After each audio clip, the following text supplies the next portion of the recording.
Hey folks, and welcome to TK Power Sports and RVs. Well, the snow's just beginning to fall, and that means we're in the garage getting our snowmobiles ready for the season. And in this video, I'm gonna show you how to change the oil on a 2015 Ski-Doo Grand Touring 1200.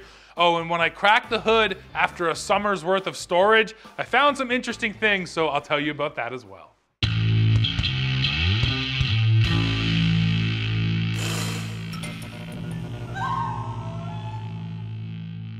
We're gonna get to the oil change in a second. First, the bad news. A little bugger of a mouse got up here and started chewing on wires and made a little nest over the summer. This was all remnants of that. So when I booted this sled up, it ran okay for about 3 seconds, and then suddenly it just felt like a cylinder dropped out. Look at all that chewed up wiring, guys. That's going right to one of the injectors. So that's exactly what was happening. One cylinder wasn't running, or it wasn't running properly. So I threw a check engine light. I brought it in here pretty quickly, diagnosed it once I saw all that stuff in there. So today we're doing an oil change, but we also need to somehow fix up that wiring mess. And I guess maybe the moral of the story is try and mouse-proof your snowmobiles. I didn't put down any mothballs or anything like that. It was just tarped up. So there you go, live and learn. Let's try and get it fixed. So first step in this Ski-Doo oil change, well, I gotta get the exhaust out of here because the oil filter is underneath it. Because, you know, geniuses when we come to designing that, right? And yes, folks, I've moved behind the camera. Matthew's taken over because he's actually good at this stuff. So what's holding it? Just springs? It's all just a series of springs here. Which is nice, especially for stuff like this, regular maintenance type items. It makes it super easy. You can just get in here real quick, pop these guys out, which should be getting right here.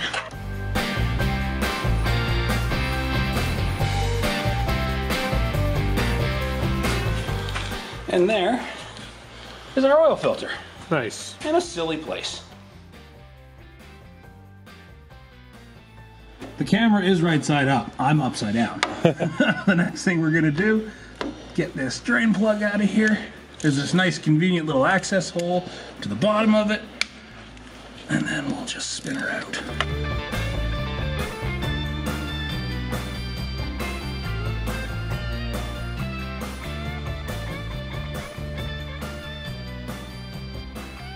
So every manufacturer makes their own version of this kit. You get the exact amount of oil you need. You get a brand new shiny oil filter, as well as all of your required gaskets. And I mean, you've got them, so let's change them all, right? So this drain plug has a small green O-ring. We'll get that off. And then a crush style, feels like an aluminum washer.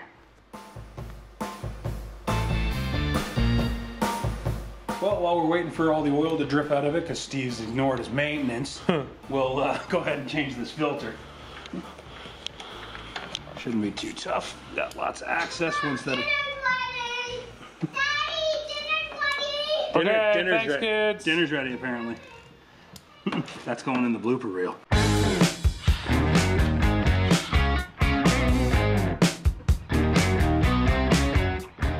And there's our. There she is. There's our crusty old filter. Awesome. Yeah, shoes time.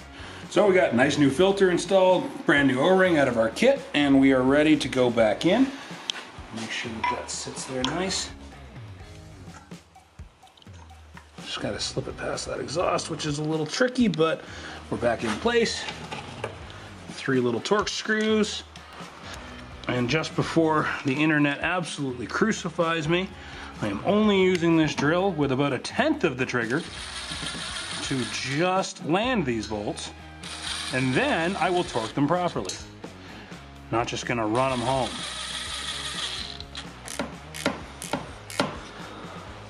Snug.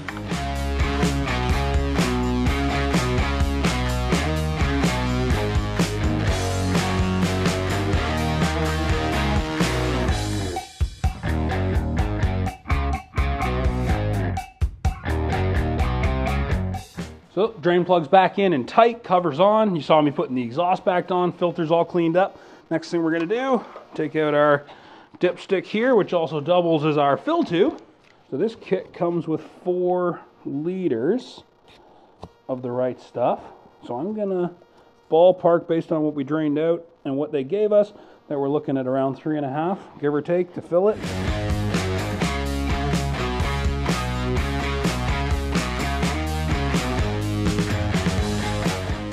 So there's our chewed wire.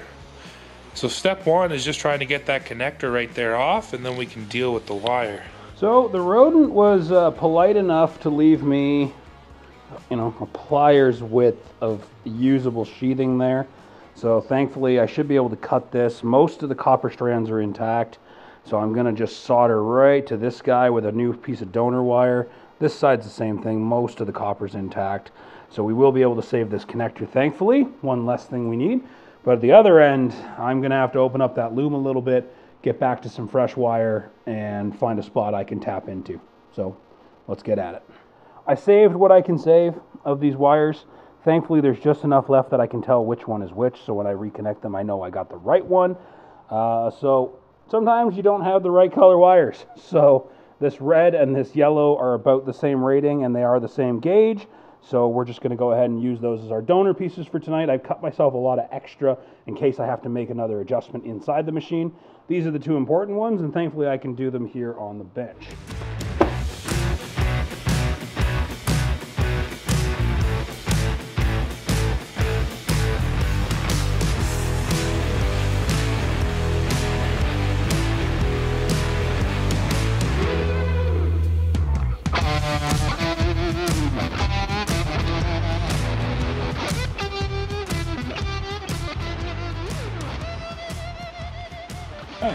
Not the cleanest one I've ever done, but not the worst one either.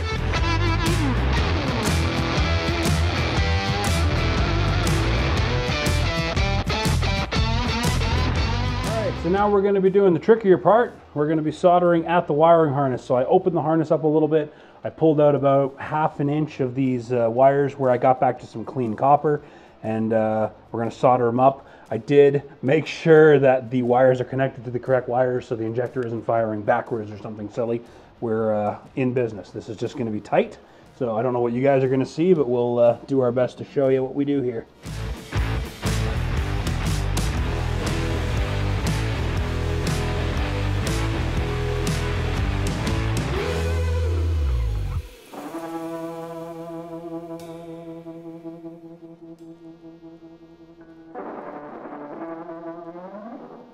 Well, we got the new harness in, all soldered up. It was tight. Steve was standing at the ready with a bucket of water, just in case we lit anything on fire in there.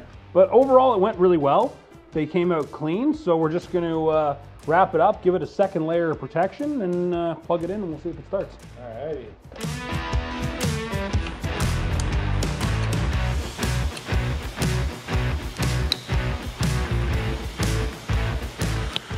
Alrighty, that should be it. A little ridiculous, but it'll work. See what happens. Fresh oil change, oil, filter, all good to go. We got in, cleaned out the rodent's nest, repaired the wires. We got everything loosely put back together. Now we are going to fire it up, let it run for a few seconds, shut it off, double check the oil level, and then reassemble.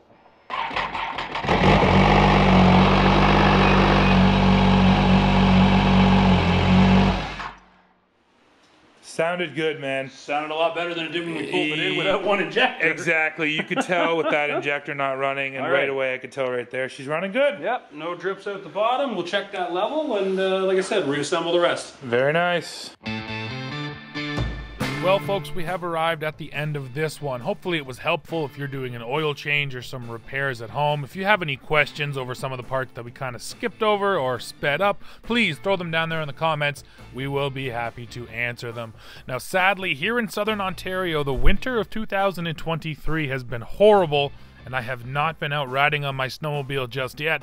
So let's all pray to the snow gods that soon enough I'll be back out on this skidoo having fun on the trails. Now, like I said, that's it for this one. Please go below, leave us a comment, let us know what you think of this video. As always, hit like, hit subscribe, hit join to become a member of the channel, and then come back to TK Power Sports and RVs to see what we're up to next. See ya.